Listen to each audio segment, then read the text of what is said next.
Bonjour. Pour la première fois, je vais essayer de vous faire une recette avec une vidéo. J'ai choisi comme premier plat un biryani d'origine indienne. Alors, pour faire ce plat, que je dédie à tous mes amis Facebook, il vous faut du riz basmati long grain, que vous trouvez partout. Il vous faut plein d'épices, à savoir du cumin, du curcuma, un colorant pour colorer votre riz orange que vous trouvez à peu près partout, sinon dans les épiceries exotiques. Il vous faut de l'herbe de Provence, du thym, évidemment de l'huile d'olive, de la cannelle, du clou de girofle, des feuilles de laurier, de la cardamome et un épice spécial biryani que vous trouvez dans les épiceries fines. C'est marqué simplement épices pour biryani. Et il vous faudra aussi un pilon. Donc voilà pour la présentation des épices. Donc je vous présente tous les légumes qui sont nécessaires pour faire ce biryani, qui est un biryani végétarien, donc il n'y aura pas de viande du tout. C'est ma période végétarienne actuellement. Donc il vous faut des pommes de terre que vous allez couper grossièrement en dés de, disons, 3 cm par 3 cm. Vous voyez à peu près cette épaisseur. Il vous faut des carottes que vous coupez à peu près comme ça, afin que dans le riz on le retrouve facilement. Il vous faut des haricots verts que j'ai achetés qui sont frais, que j'ai coupés de cette manière. Des petits pois, ça c'est facile, congelés, qui sont en train de dégeler actuellement. Un gros oignon. Alors en cuisine indienne, ce qui est très utilisé, c'est l'oignon rouge. Et celui-là, il est assez énorme, mais il correspond tout à fait à ce que j'ai besoin. Il vous faudra aussi de la menthe, de l'ail, un piment doux et évidemment, basique, de la coriandre. Donc je vais émincer mon oignon finement. Bon, moi j'ai pas trop la technique, mais bon, j'arrive quand même. Je ne suis pas comme la plupart des cuisiniers qui vont très vite. Moi je vais tout doucement et j'essaie de faire des petits morceaux.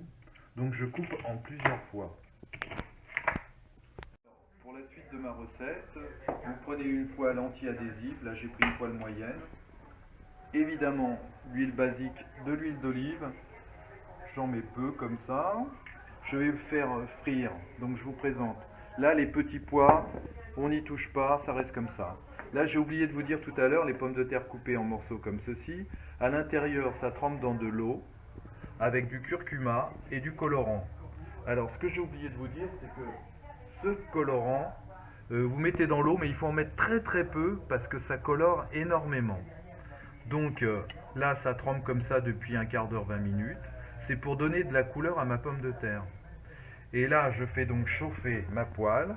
Et je vais mettre chacune de mes pommes de terre pour les dorer à l'extérieur, qu'elles deviennent croustillantes à l'extérieur et molles à l'intérieur. Donc c'est juste un passage comme ça pour les faire dorer. Ensuite je ferai dorer mes carottes que j'ai coupées comme ça. Je fais chaque légume indépendamment, je les fais rissoler indépendamment un petit moment. Je ferai ensuite les haricots, ensuite les oignons. Bon, j'ai découpé ma menthe et ma coriandre. Il me faut aussi de l'ail que j'ai déjà préparé et du gingembre à peu près l'équivalent d'une grosse cuillère que j'ai pilonné, ainsi que l'ail. Et le piment, je le passerai aussi, ça c'est du piment doux, je le passerai rapidement à la poêle aussi pour que ce soit doré. Donc maintenant je fais mes pommes de terre, je mets une par une, donc c'est à feu moyen. Moi j'ai une plaque à induction, donc j'ai fait sur 4. Bon, évidemment ça va gicler parce qu'il y a de l'eau. Ça c'est moins bien.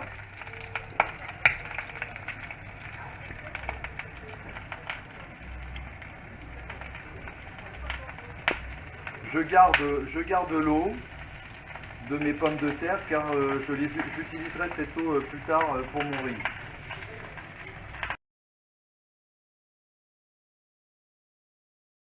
De mes haricots verts dans lequel j'ai mis un petit peu de cannelle pour donner du goût. Ne pas oublier de mettre un peu de sel dans chaque légume. Là, je retire donc mes haricots. Ensuite, je vais procéder à la cuisson de mes oignons. Un peu de difficulté à ne pas mettre trop d'huile. Voilà.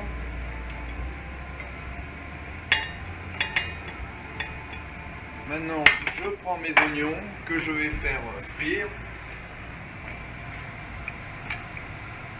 Voilà. Je remets un peu de cannelle dedans que je reprends. Et allons-y. D'autre part, j'ai préparé l'eau de cuisson de mon riz dans lequel je vais mettre, là j'ai mis l'eau à bouillir légèrement. Je mets à infuser donc les clous de girofle, la cannelle, les feuilles de laurier et la cardamome que j'ai ouvert préalablement pour enlever les petites graines. Voilà. Les petites graines qui tombent dedans. Donc tout ça, ça va bouillir pour un petit instant. Là, mon oignon qui cuit. D'autre part, j'ai préparé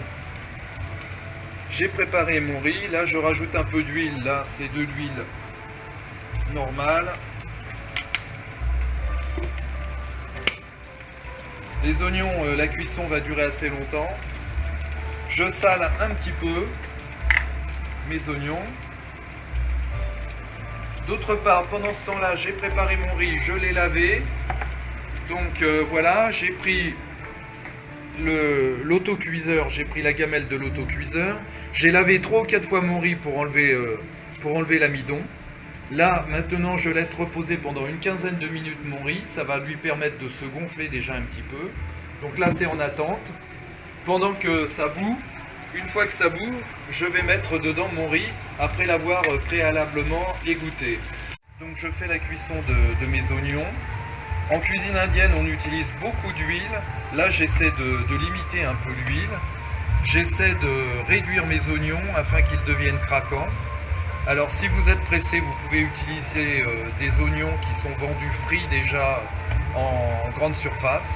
Mais moi, je préfère utiliser cet oignon rouge qui est l'oignon le plus utilisé en cuisine indienne.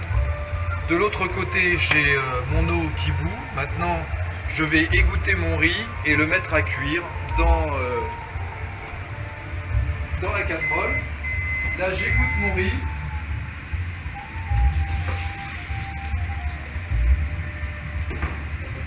Voilà.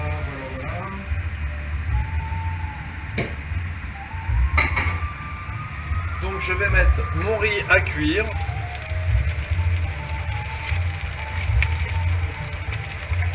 Voilà. Il faut le faire cuire environ 5 minutes et le goûter qu'il soit al dente parce que la cuisson sera terminée ailleurs. Voilà. Mon riz qui cuit. Donc voilà l'oignon réduit.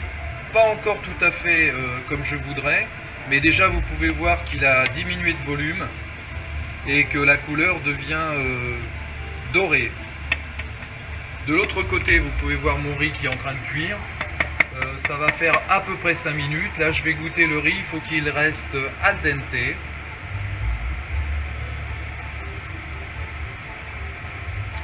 Voilà, là c'est bon. Donc là, je vais arrêter la cuisson de ce riz, là pour l'instant.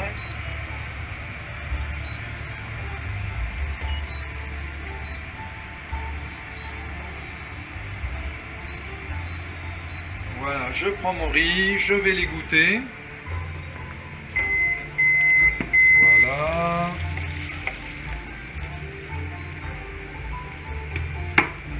J'ai mis du net qui deviennent avec de la buée. Voilà, mon riz maintenant, je vais le laisser reposer un petit peu. Voilà. En attente de le cuire. Bien, comme vous pouvez le voir, mes oignons, la cuisson c'est terminé. Voilà le résultat. Ça donne envie presque de les manger comme ça. Là, avec le restant de l'huile, je vais commencer à préparer tous mes épices qui, une fois seront prêtes, on mettra les légumes à l'intérieur pour donner ce bon goût des épices. Donc là, je prends gingembre. Je baisse mon feu gingembre. Ensuite, l'ail. L'odeur est si forte que ça me fait tousser. De l'ail. Je mélange bien. Je mets du thym. Quelques herbes de Provence. Je tourne. Maintenant, du cumin. À peu près une cuillère à café. Là, je fais un peu au pif, comme on dit, mais bon, voilà. Et pour terminer, je vais mettre les épices à biryani. Là, il en faut environ une grosse cuillère à soupe.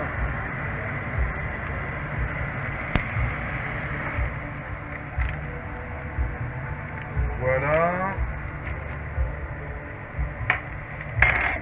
Voilà ma préparation. Donc ce que je vais rajouter un peu d'huile.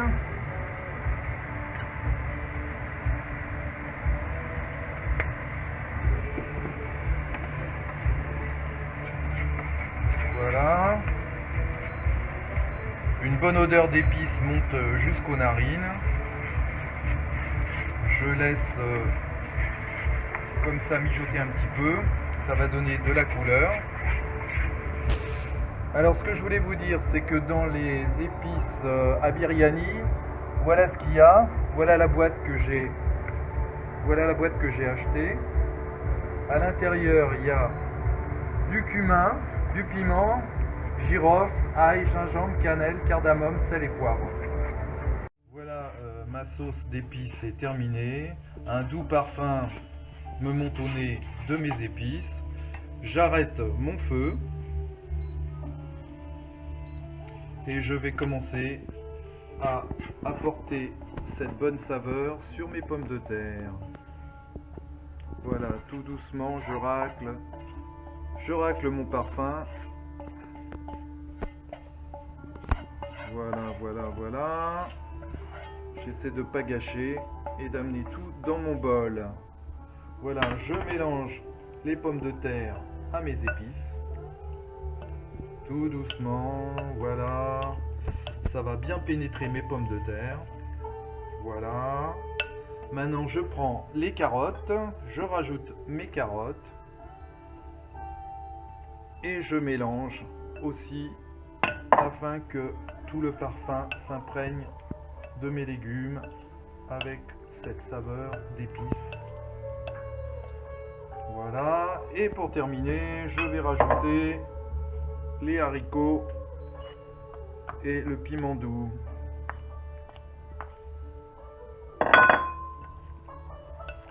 Voilà une étape de terminée.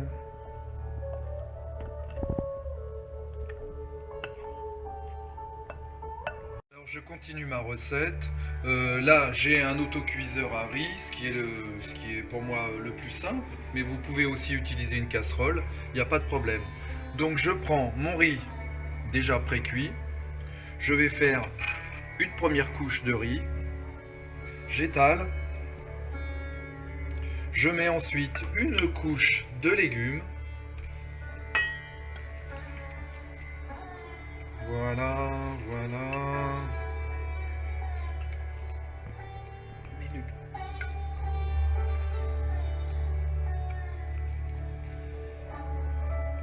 Voilà.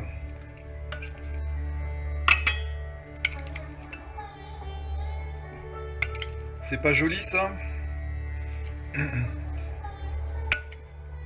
Voilà. Donc maintenant je mets de la coriandre, je saupoudre un peu de coriandre.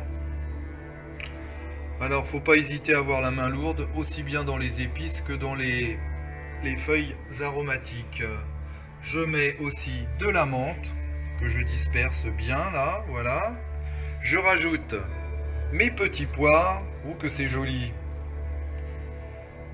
Voilà, encore des petits pois. Maintenant, je vais rajouter du riz. Je reprends une bonne dose de riz. Voilà, que je mets par-dessus. C'est comme un millefeuille, mais un millefeuille de riz, quoi. Voilà. Et voilà. J'étale. Je cache bien. Et je vais recommencer à remettre des légumes. Donc je prends légumes. Voilà, voilà.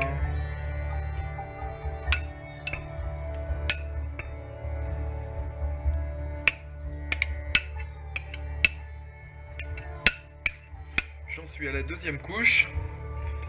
Je remets de la coriandre. Que c'est bon tout ça. De la menthe.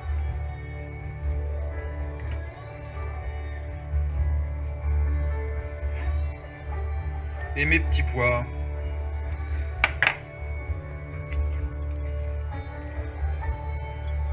Tu les finis. Et pour terminer, je vais rajouter le riz.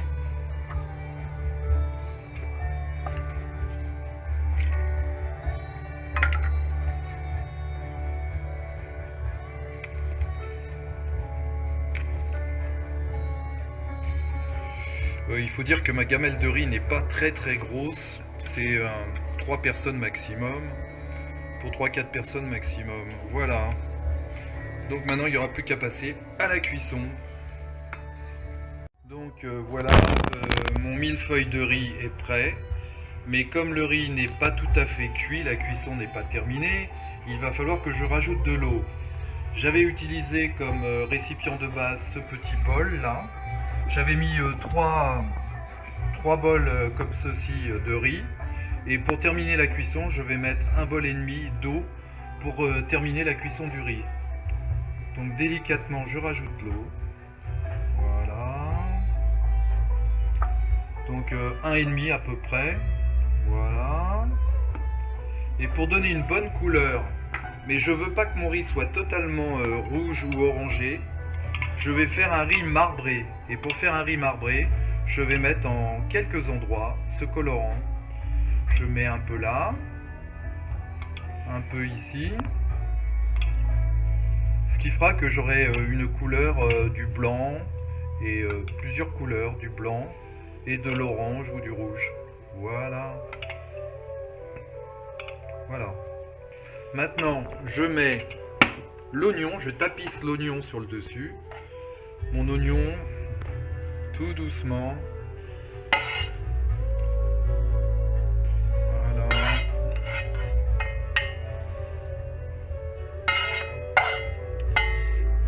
Je vais mettre la menthe, toute la menthe qui me reste par-dessus. Doucement, doucement. Alors en Inde, on termine en général par mettre un beurre clarifié qui s'appelle du ghee. Mais comme nous, on veut pas que ce soit trop gras, on termine comme ça. Pour terminer, je mets le couvercle, je mets dans mon autocuiseur et je vais mettre à cuire. Tout ceci, vous pouvez le faire aussi dans une casserole, mais pour moi c'est plus facile comme ça. Donc je mets en marche mon autocuiseur et je laisse ma préparation jusqu'à temps que ça s'éteigne automatiquement. Alors comme vous le voyez, mon riz est en train de cuire. Ouh là là, ça brûle. Ça sent bon. La menthe prend le dessus sur l'odeur.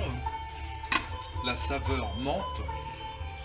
Donc pour accompagner mon riz, j'ai décidé de faire un accompagnement avec des tomates, piments, oignons et un peu de coriandre. Le nom ne me revenait pas. Donc pour faire cet accompagnement, des tomates, des petits piments oiseaux qu'on trouve partout et de l'oignon rouge que je vais couper finement ciselé. En avant.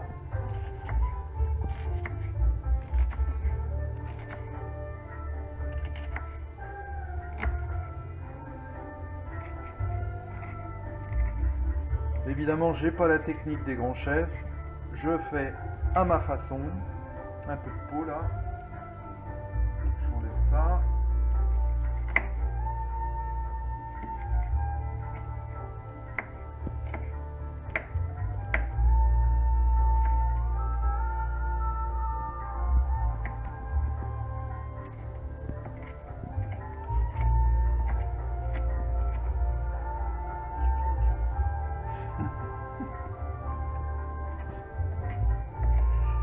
Voilà, donc là je laisse comme ça, je vais préparer mes tomates. Donc le but c'est de faire des petits carrés de tomates. J'enlève la pulpe, parce que la pulpe il en faut pas. Je coupe des petits morceaux comme ça.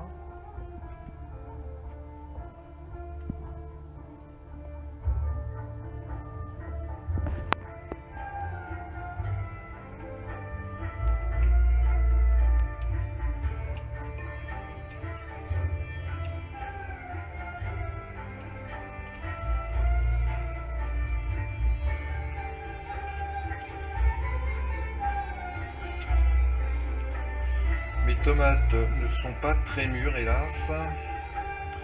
C'est pas encore la saison vraiment de trouver des bonnes tomates.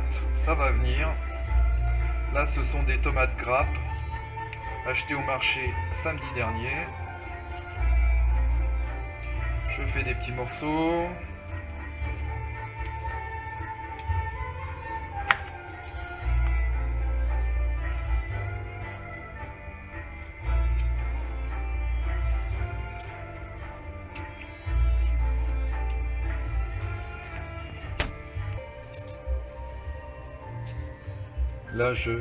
Là, je termine de couper mes tomates finement. J'ai enlevé tout l'excédent de graines. Maintenant, je vais mettre le piment, mais je vais le couper finement, en petits ronds, comme ça. Et pour terminer, donc, on mettra le piment. Je vais saler à mon goût. Et je mettrai de la coriandre. La coriandre, vous mettez ce que vous voulez à votre goût. Là, j'ai épuisé ma botte, donc je mets ce qui me reste. Dans la cuisine indienne, on utilise beaucoup la coriandre et aussi la menthe. Donc je termine, voilà. Je mets mon piment. Donc inutile de vous dire que ce plat est quand même épicé, donc vous l'épicez à votre goût. Et il faut savoir aussi que dans cette cuisine indienne, les épices, en général les Indiens ont la main lourde et ils en mettent beaucoup dans leur plat. Donc pour terminer, la coriandre, le sel, et je vais mélanger. Voilà, pas trop de sel quand même. Je termine ça, voilà. Alors moi j'aime bien utiliser le gros sel. Je trouve que ça a plus de saveur que le sel normal. Alors des fois je pilonne mon gros sel pour en faire du sel fin. Voilà, alors ce que vous pouvez faire à la fin, c'est rajouter peut-être un peu d'huile si vous voulez dans votre préparation, ou pas. Voilà, c'est terminé. Donc pour la première fois, c'est ma première recette. Voilà la cuisson terminée de mon riz, de mon biryani. Maintenant on va procéder au mélange parce qu'on a disposé par étage. Et pour donner le goût à l'ensemble, il va falloir mélanger. Donc je vais me procéder en enfonçant le plus profond possible et afin de pouvoir faire le mélange.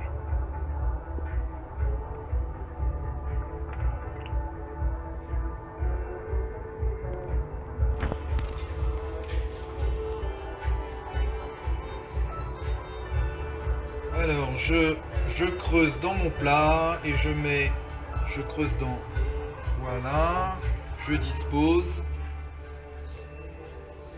voilà, encore une cuillère. Donc voilà, maintenant j'ai mélangé mon riz. Vous pouvez voir qu'il y a du riz blanc, du riz orangé. Là j'ai préparé un plat pour 2 personnes pour midi. Et voilà, donc le plat est prêt, il n'y a plus qu'à consommer. C'est prêt, mon plat est préparé. Et pour arroser tout ça, bon, il n'y a pas de vin indien que je connaisse. Donc un bon rosé de Provence. Et l'affaire est conclue. Bon appétit. Et puis voilà, venez goûter chez moi, vous êtes tous invités, mes amis Facebook.